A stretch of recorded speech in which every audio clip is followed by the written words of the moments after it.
Part 3. Discipline. Why would I even put out the effort if I can just play video games all day, huh? That makes me feel safe, that makes me feel comfortable. Learning a new skill, that sounds really uncomfortable. It sounds a lot of something like I don't want to do. By practicing a skill consistently, we are automatically leveling up our discipline skill. The self-discipline skill is the skill of doing what you need to, of doing what you want to, despite how much you really actually don't want to do it. I have been weightlifting for a little bit over 2 years. I've been working on YouTube for a little bit over 10 months. I've been rowing for about 6 months. And now I have been doing jiu-jitsu and Muay Thai for about like 5 weeks. During all this time, every single early wake up, every time I had to hop in the car to go to jiu-jitsu, every time I write a script for YouTube, there is a little nagging voice in my head that says, hey man, we don't want to do this right now. It's saying, hey man, we're too tired, we're too lazy, okay? It says, what's the point? It's not even gonna work, man. Why are you trying? It says, we ain't smart enough for this shit, man. It says that driving is boring, is slow, it takes too long. You know what, man? We have done enough work already. Why don't we just sit down, relax, and that's when you have to say, shut up, you know? Shut that shit down real fast. Self-discipline is telling that voice to screw off, you know what I'm saying? Like, get out of here, no one wants you, you know? Self-discipline is ignoring that. Ignore that. Don't listen to that, man. That's just a distraction. That's what we here colloquially call the whispers of the keeper. You know, that's the dark side. That is your shadow saying, hey, let's not do anything productive. You know, that's the stuff you need to ignore. 'Cause it's fake. This is inner weakness. It is nihilism. Self-discipline is the skill of resisting this inner voice. The only way we gain XP is through persistence. The only way we grow is through consistent and sustained effort over a long period of time. The key to discipline is knowing your why. The key to discipline is not only knowing your why, but fully believing in your why.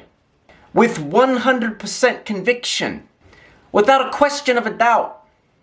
Now, we're not perfect. We'll definitely fall off the wagon every once in a while.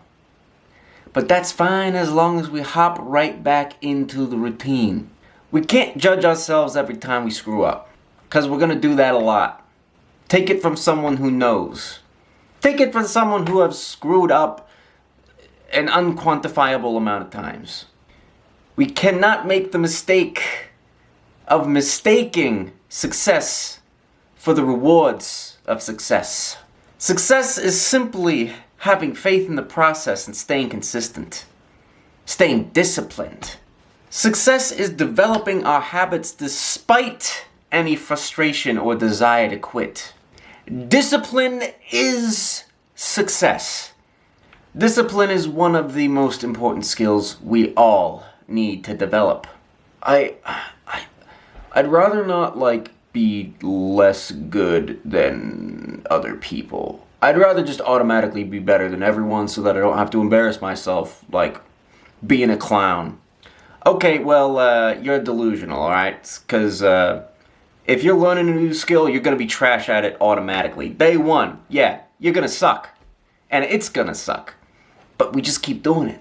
You know, my boy Jordan Peterson always says that, you can't be the hero unless you're willing to be the fool. And this, my friends, is absolutely 100% true. As I said earlier, Brazilian Jiu-Jitsu, 5 weeks in a row. Still have completely no idea what I'm doing. We don't roll that often, but every time I do, I'm getting manhandled. I'm getting folded into all different shapes and sizes and, you know, I don't like looking like an absolute clown in front of everyone. When I started rowing, I looked like an absolute clown. And here's a picture to reference that. making goofy noises. But after doing it for like 6 months, now I kind of look like someone who sort of knows how to row. Here's another clip.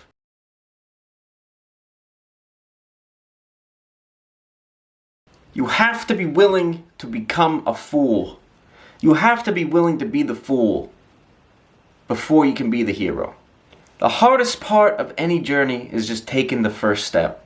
Once we start, it is imperative that we don't stop, because it takes weeks, it takes months, it takes years to fully develop a skill and become proficient at it.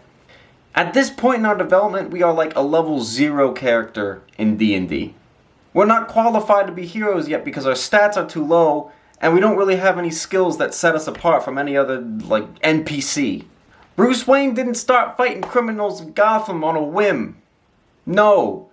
He had to go all the way to the frickin' mountains and train for like 10 years. The same goes for our D&D characters. Though in actuality, they may have been created like 20 minutes ago with all the stats and skills necessary to be a hero. In the context of the world, they weren't created 20 minutes ago with all the stats and skills necessary to become a hero. No! Your character most likely has a backstory explaining how they got all their skills and abilities. We are still in our backstory phase. We are still at level 0. Alright, do me a favor, after this video, take a minute to yourself, right? Ask yourself, what skills do I want to develop? What skills have I wanted to develop for a long time, but haven't because I was too afraid to do it? Think about this carefully. What is the first step? Maybe there's like a class or something you can take somewhere. Maybe you can learn just by watching YouTube or something. Figure out how much time each day and each week you want to spend developing this skill. For example, I do jiu-jitsu for 1 hour, 3 days a week. That is 3 hours a week I am spending on jiu-jitsu. That is 3 hours a week I am developing my jiu-jitsu skill and my discipline skill on top of all the other things I do in a day. On top of all the other things I do in a week. Remember to be patient, and remember that we cannot do this alone. What's up, y'all? If you're watching this right now, it means you watched this video all the way through, and for that, I am truly grateful. Thank you so much. In the description, you will find some resources that I believe will be incredibly helpful to you on your own magnificent journey. These are affiliate links, which means with every purchase made, I get a small percentage. Keeping that in mind, I urge you to purchase these things only if you have met the following requirements. 1, you actually have the money to buy it. 2, you believe you will actually use this. And 3, you believe that it will actually be helpful to you on your journey. Once again, y'all, I would like to thank you so much for your support. It really means the world to me. And as always, I will see you in the next one.